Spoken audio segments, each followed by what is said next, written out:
Starship Troopers Terran Command is a single-player real-time strategy game set in the film universe. The story campaign starts shortly after the failure of the Klendathu drop, as depicted in the 1997 film. Following the disastrous outcome of this operation, the Federation's need for raw materials has become greater than ever. The mining industry on the remote desert planet of Qualasha has quickly been identified as a vital resource to feed the war machine. You will be directing the mobile infantry to secure the planet in a series of story-driven campaign missions. Defend settlements and mining colonies, capture previously abandoned outposts, and clear the arachnids from their hives and tunnels. While the mobile infantry has plenty of manpower available, it is limited by the availability of supplies and the amount of war support Terran Command is willing to provide.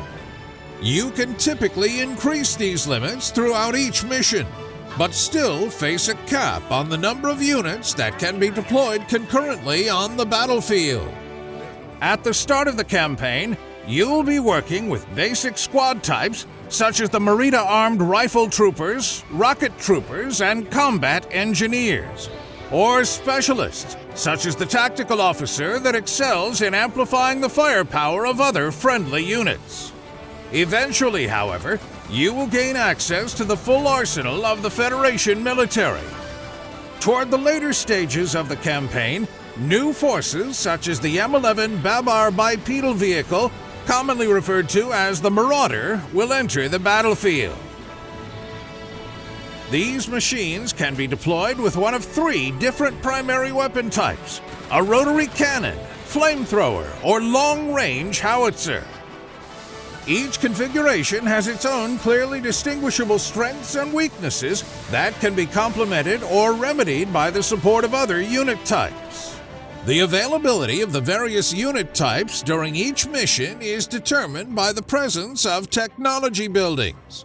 These come in several varieties, and each of them unlocks a specific set of unit types.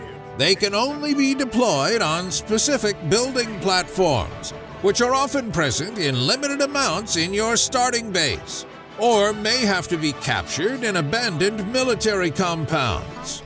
Technology buildings are also tied to the battle tier. The battle tier determines which building types are currently available, and in order to start advancing to the next tier, at least one building of the current tier must first be deployed. The arachnids, on the other hand, can spawn nearly inexhaustible hordes of deadly monstrosities from their hive colonies. The mobile infantry will have to defend relentlessly against bug attacks, drive the enemy back to their nests, and finally send troopers down into the hives to exterminate the threat for good. This requires you to choose the best set of unit types to deal with what the enemy throws at you, respond to the appearance of new threats, and accept that casualties are to be expected. Dropships will always be on standby to deliver the reinforcements you need.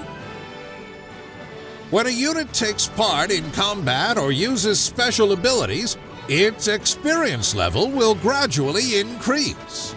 Once it reaches the maximum experience level, you will be able to select and unlock one new elite ability. For example, you can upgrade your elite rocket troopers with canister warheads that deal considerable damage over a wide blast radius, or alternatively unlock incendiary warheads which can be used to block an area off with a blazing fire. Starship Troopers Terran Command is out now. Are you ready to do your part? Service guarantees citizenship.